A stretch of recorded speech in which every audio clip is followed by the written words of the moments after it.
대리운전이라고 하는 말은 말 그대로 누군가를 대신하여 운전해 주는 것을 얘기하는 거죠. 그런데 가만히 보면 우리가 사는 모든 인생들에게는 거의 다 대리운전자들입니다. 우리는 내 일만 하고 사는 것이 아니죠. 내일보다도 남의 일을 많이 할 때가 많이 있습니다. 가만히 생각해 보면 우리는 누군가의 대리운전을 하는 사람들입니다. 우리 가정도 대리운전합니다. 여러분 생각해 보세요.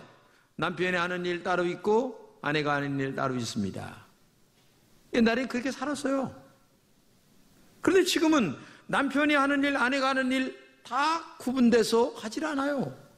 저도 집에서 설거지하고 청소합니다. 여기 설거지 안 하고 그 다음에 청소 안 하는 남자들은 아이고 이게 황제입니다. 황제예요, 황제. 지금 뭐 그렇게 하다가는 맞아 죽어요. 예? 지금 바뀌어서 일하는 사람들이 얼마나 많아요. 또 돈 버는 것도 마찬가지입니다. 여자분이 돈 많이 버는 사람이 있어요. 그러면 남자가 가정일 해야 돼, 애 키우고. 난 이거 정상적이라고 봐요. 그런데 꼭 남자가 돈 벌고 여자는 집에 있어야만 되느냐? 아니, 대리운전 해야 되죠. 대리운전 해야만 가정이 평안해질 때가 많이 있다는 얘기예요. 또 어느 가정은 사실상은 나이가 많은 부모님이 아이들을 대리운전으로 키워주는 분들 많습니다. 오늘도 우리 권사님 얘기하는데 보니까 애기 본다고 그러길래 너무 그렇게 보지 말어. 허리 뼈 빠져. 그러니까 죽어도 못하겠어요 얘기하더라고. 대리운전 하다가 허리 휘는 거야. 근데 대리운전 많아요 요새. 그렇잖아요. 생각해 보세요. 또 학교에서는 교수의 논문을 대리운전 이렇게 써주는 일들도 많고, 이 세상에 대리운전이라고 하는 것은 엄청나게 많은 거예요. 그런데 우리가 알아야 할 것이 있습니다. 신앙생활이라는 게 뭐냐? 신앙생활은 한마디로 얘기하면 대리운전하는 것이다. 이렇게 얘기하면 아마 딱 맞아 떨어질 겁니다. 성경 전체를 읽어보세요. 대리운전 이야기입니다. 하나님께서 우리의 인생을 대신해서 운전해 줄 테니 너희들은 믿음으로 나에게 모든 것을 맡겨라. 이게 성경의 전체 얘기예요. 한마디로 얘기하면. 자, 바울은 빌립보 교인들에게 오늘 당부의 말을 하는데 같이 읽겠습니다. 시작. 아무것도 염려하지 말고 다만 모든 일에 기도와 간구로 너의 구할 것을 감사함으로 하나님께 아뢰라. 그리하면 모든 지각에 뛰어난 하나님의 평강이 그리스도 예수 안에서 너의 마음과 생각을 지키시리라. 이렇게 말씀하고 있어요. 여기서 아무것도 염려하지 말아라 라고 하는 이 염려라는 말을 우리말로 번역하면 마음이 갈라진다, 마음이 찢어진다, 마음이 두 갈래 세 갈래로 나뉘어진다, 이런 말이란 얘기죠. 염려라고 하는 말은 속에서 이 생각 저 생각하면서 마음이 막 자꾸만 찢어지는 거예요. 필요 이상의 염려로 말미암아 하루하루가 근심덩어리가 되는 것을 말하는 겁니다. 그런데 하나님은 너의 근심을 하나님께 맡겨버리라고 얘기합니다. 그러면 하나님께서 대리운전하시겠다고 말씀하십니다. 모든 염려를 하나님께 맡기라는 것은 하나님이 너의 인생을 내가 대신 운전해 줄 터이니 너 염려하지 말고 믿음으로 살아. 말씀으로 살면 내가 너의 인생을 대리운전해 줄게. 이렇게 말씀하고 있다는 얘기죠. 우리의 대리운전자이신 예수님은 여러분과 나보다도 더 섬세하게 우리 앞길을 너무나 잘 알고 계세요. 우리는 가다가 길을 몰라 내비를 짚기도 합니다. 근데 하나님은 내비가 필요가 없어요. 왜? 지혜가 총명하시고 우리의 내일을 아시고 나의 앞길을 다 알고 계시는 분이십니다. 머리털까지 세신마 되신 분이 하나님이십니다. 그런 하나님께서 여러분과 저의 인생의 앞길을 대리운전해 주시다고 말씀하는 거 아니에요? 그렇기 때문에 오늘도 하나님 앞에 맡기는 믿음이 우리에게 있어야 된다는 얘기예요. 아무것도 염려하지 말아라. 그것이 무엇이든지 염려하지 말라고 하세요. 다만 우리가 할 것은 하나님께 대리운전해 달라고 기도하라는 얘기입니다. 우리가 하는 기도는 하나님께 대리운전을 부탁하는 기도입니다. 하나님, 나에게 이런 문제가 있습니다. 힘들어요. 나 자식 때문에 너무나 눈물 나요. 하나님, 내 건강 때문에 돈 때문에 너무나 가슴이 아파요. 하나님, 내 힘으로 부족하오니 이 문제를 해결해 주세요. 이렇게 하나님께 대리운전을 부탁하는 것이 신앙생활이란 얘기예요. 오늘 본문의 얘기가 그 얘기입니다. 그 어느 것이든 우리는 모든 것을 다 맡기면서 하나님 앞에 대리운전을 부탁하는 것이 신앙생활이다. 사실 여러분과 제가 염려한다고 우리의 인생의 문제가 해결되는 것은 아무것도 없어요. 첫째는 염려는 영육 간에 해로운 겁니다. 염려는 부조인을 섬긴다는 것이거든요. 세상 섬기고 그 다음에 하나님 섬긴다, 이런 뜻이에요. 두 주인을 섬긴다는 얘기예요. 잠언 17장 22절에 보게 되면 마음의 근심은 뼈를 썩게 한다는 말씀이 있어요. 뼈를 썩게 한다는 말은 이 뼈에 있는 이 골수가 썩는다는 얘기예요.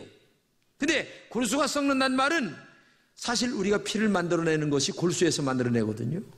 근데 피가 만약에 썩으면 어떻게 되겠어요? 죽는다는 얘기예요. 그러니까 한마디로 얘기하면 염려 근심한다면 골수가 마른다. 골수가 마르면 면역력이 떨어지고, 면역력이 떨어지면 작은 병에 걸려서라도 큰 일을 당할 수밖에 없다, 이런 말이란 얘기죠. 그러니까 한마디로 얘기하면 염려라는 말은 영육 간에 아무런 유익이 없다. 두 번째는 정말 염려는 키를 한 자나 두 자나 자라게 할 수가 없어요. 아무 유익이 없어요. 성경이 이렇게 얘기합니다. 너희 중에 염려로 키를 한 자나 자라게 할 수 있느냐? 없죠. 염려한다고 해서 1cm라도 크면 얼마나 좋겠어요. 저것이 키가 작은 사람은. 근데 염려 100번 했는데도 난 안 크더라고. 이 염려라고 하는 것은요, 자동차로 비유한다면 이 기어를 그 가운데다 빈 공간에다 놓고요, 엑셀타를 밟는 거나 마찬가지예요. 여러분, 기어를 중간에다 놓고 엑셀을 밟아야 어떻게 되겠어요? 첫째, 기름 많이 탑니다. 그 다음에 소리 요란합니다. 그 다음에 어떻게 되겠어요? 매연만 나는 거예요. 매연만. 그렇기 때문에 염려 아무리 하면서 근심 걱정해봐야 연료만 낭비되고 매연만 내 삶에 계속 더 날 뿐이지 아무런 결과를 가져올 수가 없다는 얘기예요. 세 번째는 염려는 정말 어리석다고 얘기합니다. 성경을 같이 한번 읽겠습니다. 시작. 그러므로 내일을 위하여 염려하지 말라. 내일 일은 내일 염려할 것이요 한날의 괴로움은 그날의 족하니라 말씀하고 있어요. 내일 일은 아직 나에게 주어진 시간이 아니에요. 사실 내일은 하나님의 시간입니다. 왜? 내일까지 어떻게 될지 알 수가 없어요. 우리 인생이라는 것은. 그렇잖아요? 정작 주어진 것은 오늘이거든요. 그런데 내 것이 아닌 내일 일 시간에 염려 근심한단 말이죠. 오늘 주어진 내 시간에 감사하고 하나님 앞에 영광 돌리고 기뻐하며 살아가지 않는다는 얘기예요. 그러니 얼마나 어리석은 일이에요. 주님께서 내일 일을 염려하지 말라고 그랬는데 하나님의 시간을 내 시간으로 착각하고 염려하는 것 자체가 얼마나 어리석은 일이냐고 말이에요. 예를 들면 남의 집에 무슨 일이 일어났어요. 근데 그 남의 집 일 때문에 잠도 못 잡니다. 근심이 태산 것입니다. 그런 거나 마찬가지라는 얘기죠. 어리석다는 얘기입니다. 여하튼 오늘 나에게 주어진 일이라도 감사하고 기뻐하면서 늘 항상 잘하는 여러분 되시기를 축복합니다. 그러면 어떻게 염려를 하지 않을 수 있을까? 첫째는 모든 염려를 하나님께 맡기라 말씀하십니다. 성경에 보게 되면 이렇게 얘기합니다. 너의 염려를 다 주께 맡겨버리라. 이는 저가 너희를 권고하심이라 말씀하십니다. 이 말씀은 하나님께서 대리 운전해달라고 너희들 열심히 기도하라 그런 말이에요. 우리는 모든 염려를 하나님께 맡기는 것이 좋은 신앙이란 얘기입니다. 하나님은 우리의 인생의 일들을 해결해 주시는 너무나 기뻐하신다는 얘기예요. 여러분들이 대리운전 해달라고 기도하기만 하면 하나님은 너무 기뻐하신다는 얘기예요. 대신 해결해 주기를 지금 기다리고 있다는 얘기예요. 이 복음성가에 보게 되면 넘지 못할 산이 있거든이라고 하는 노래가 있는데 우리 한번 가사를 보면서 한번 노래를 한번 불러보겠습니다.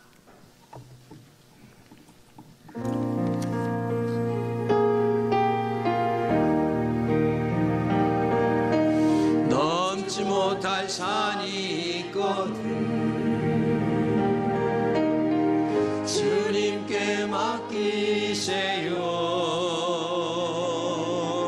넘지 못할 파도 있거든. 주님께 맡기세요. 우리 가야 할 길은 멀고도 험하여 허덕이며 가야 하는 우리 인생인데, 이럴 땐 우린 누굴 의지하나요? 주님밖에 없어요. 나는 그 길 갈 수 없지만 주님이 대신 참지 못할 분노 있거든. 참지 못할 분노 있거든. 주님께 맡기세요. 참지 못할 슬픔 있거든. 주님께 맡기세요. 우리 살아갈 길은 눈물의 골짜기,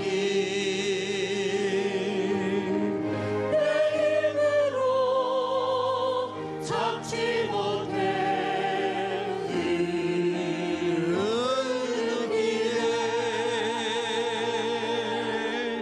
이럴 땐 우린 누굴 의지하나요?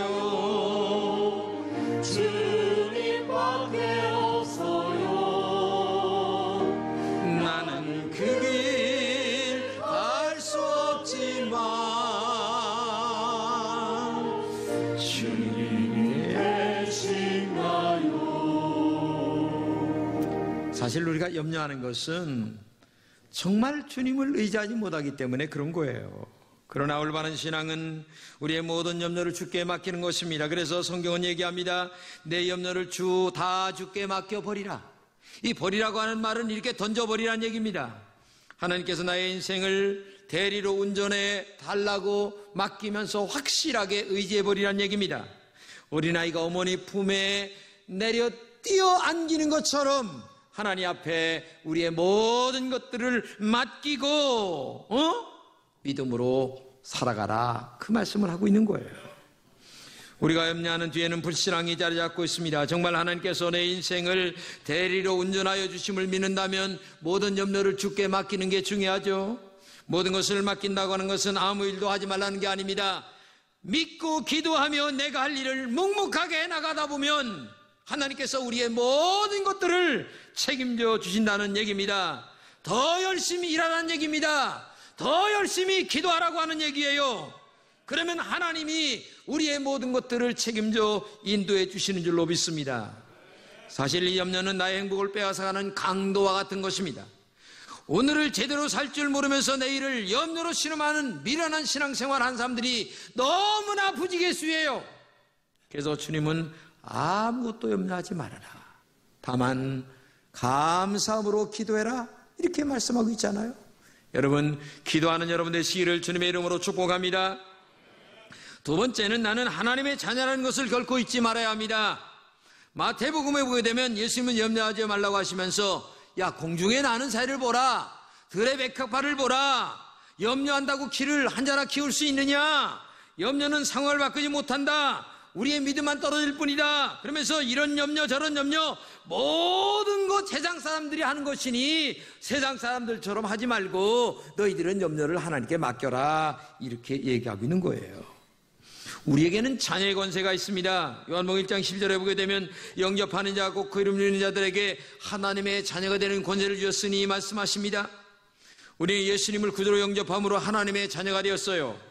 하나님은 하나님의 자녀는 우리들에게 아무것도 염려하지 말고 기도하기만 하면 내가 너희들의 염려를 없애주겠다고 말씀하고 계십니다.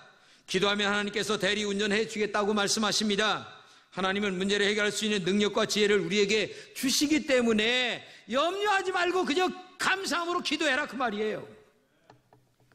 주님은 또 말씀하십니다. 수고하고 무거운 짐진 자들아 다 내게로 오라 말씀하세요. 기도로 주님께 가까이 가면 됩니다.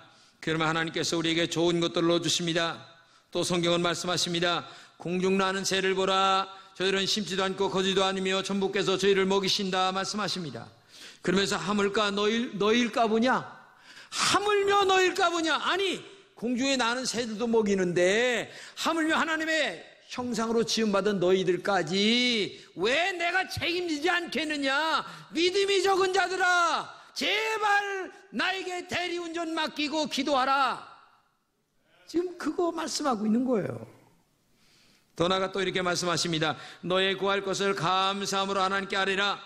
감사함으로 기도하라고 하는 것은 하나님께서 문제를 해결해 주실 것을 이미 믿는 믿음이기 때문에 감사하라 그런 말이에요. 우리에게 문제가 있을 때에 원망하기 쉬워요. 그러나 하나님은 우리에게 문제를 해결해 주실 줄로 믿고 미리 가불로 감사하라는 얘기예요. 신앙은 이 가불 감사를 잘해야 돼요. 저는 우리 교회 5,000명 주실 줄로 믿고 이미 주신 줄로 믿고 감사합니다. 할렐루야. 아멘. 그래서 이렇게 마음으로 감사하며 기도하라는 얘기예요. 구약에 보게 되면 욥이 당한 고난을 여러분 아시죠? 욥은 동방의 의인이고 굉장히 부자였어요. 근데 하나님께서 욥을 시험하게 놔두죠. 근데 욥이 어떤 시험을 당하냐면 하루아침에 그 수많은 재산이 다 날아가버려요. 10명의 자녀가 하루아침에 죽습니다. 생일 파티하다가 집이 무너져서. 그리고 욥 자신에게 악창이 나가지고 매일 기와 조각으로 박박 긁으면서 죽기 직전까지 갑니다. 그리고 마지막에 마누라가 이렇게 얘기합니다. 이런데도 하나님이 계시냐? 그런 줄 그렇게 소리치면서 보따리 싸질머지고 마누라가 도망을 갑니다. 그런데 욥이 이렇게 얘기합니다. 어리석은 여자 중에 한 사람이다. 그러면서 욥이 말로 하나님께 범죄하지 아니했다. 오히려 감사했다는 거죠. 그런데 욥의 말년을 보게 되면 하나님이 갑절로 주십니다. 자녀도 갑절로, 재산도 갑절로. 이게 중요한 거예요. 오늘 현실을 보고 얘기하지 마세요. 내일 어떻게 될지 알 수가 없어요. 그렇기 때문에 오늘도 여러분과 제가 믿음으로 말씀대로 기도하면서 살기만 하면 하나님이 영광을 거둬주실 줄로 믿습니다. 바알과 신라가 지하 감옥에서 쇠고랑에 매여 있을 때에 하나님 앞에 감사 찬송을 불렀어요. 그런데 놀랍게도 그 찬송의 위력이 쇠고랑을 끊어버리고 감옥문을 열고 자결하려던 간수를 살려내는 은혜가 있어요. 이게 감사와 찬송의 능력이에요. 한마디로 얘기하면 감사와 찬송이란 말은 하나님이 대신 운전해 주실 걸로 믿고 맡기는 거예요. 이게 중요한 신앙 아니겠습니까? 주님은 말씀하십니다. 너희 전부께서 이 모든 것이 너에게 있어야 할 줄을 아신다. 감사함으로 기도하세요. 열심히 기도하세요. 기도할 때에 너의 모든 것을 하나님이 대리운전해 주시겠다고 말씀하세요. 염려만 하고 있지 마세요. 하나님 앞에 나와 대리운전하실 줄로 믿고 기도하는 여러분 되시기를 바랍니다. 우리가 사는 이 세상은 너무나 크고 아름답습니다. 그러나 이 크고 넓은 세상을 만드신 하나님은 더 위대하시고 아름다운 분이십니다. 주님은 우주를 만드신 분이십니다. 전능하십니다. 살아계십니다. 하나님은 우리에게 이런 하나하나 우리의 머리털까지 세심받으신 관심을 보시는 하나님이시기 때문에 너희들이 정말 믿음으로 맡기며 기도하기만 한다면 내가 너희들의 모든 것들을 책임져 줄 것이라고 말씀하고 있잖아요. 그러므로 염려하는 것은 아무런 가치도 없는 헛된 것임을 기억하고 오늘 너 모든 염려를 주께 맡겨버리는 은혜가 있기를 축복합니다.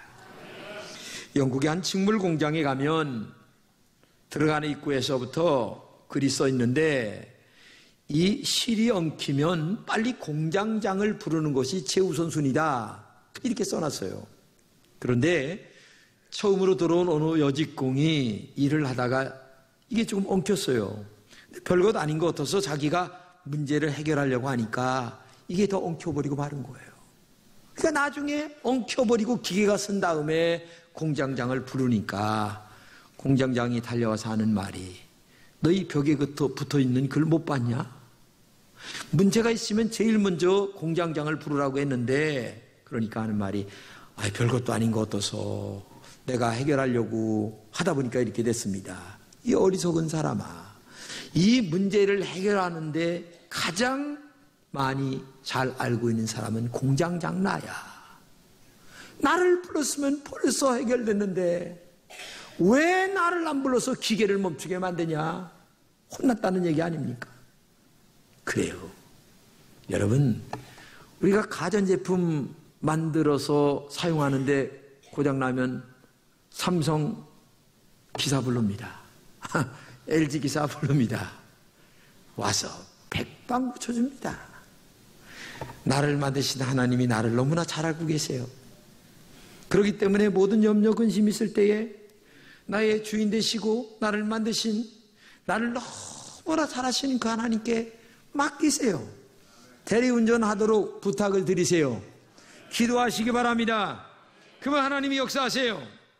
우리가 염려거리가 생겼을 때에 그걸 내가 해보려고 돈 많은 자를 찾아가기도 해보고 지위 높은 자를 찾아가봐 의논하기도 합니다. 그러나 마음 상하는 일들이 너무나 많아요. 일 있고 시작하면 누구를 찾아가도 안 되는 겁니다. 문제가 꼬여 염려거리가 생길 때에 최고의 방법은 하나님께 엎드려 기도하는 거예요.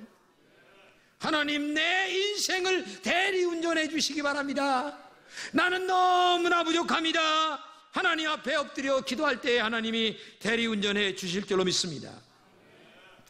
의사로서 중동에 가서 40년 동안 선교활동을 하고 한 이 평신도 선교사가 있는데 목사님이 물었어요. 아니 40년 동안 그렇게 돈도 많이 들어가고 거기에 필요한 것들도 많은데 어떻게 40년 동안 선교활동을 했습니까?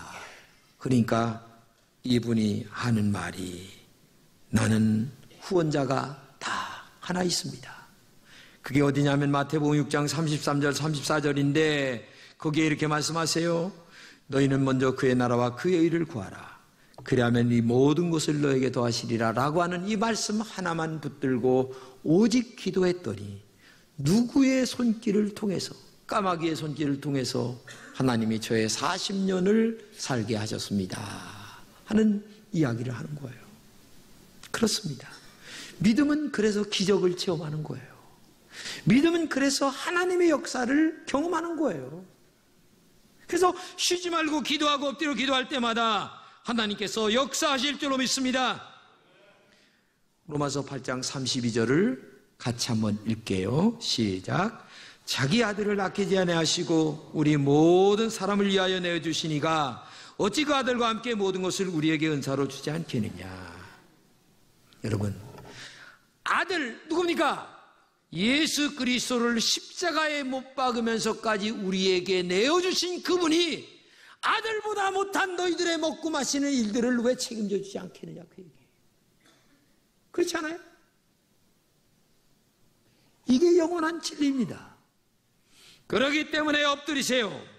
그러기 때문에 하나님께 대리운전을 하도록 맡기세요. 기도하세요. 하나님이 역사할 겁니다. 우리 검천의 모든 성도들은 정말 하나님 앞에 믿음으로, 나는 부족합니다. 하나님이 대리운전해 주세요. 나에게 이런 문제가 있습니다. 하나님 운전해 주세요. 이렇게 기도하여 여러분의 문제가 해결되는 해가 있기를 주님의 이름으로 축복합니다.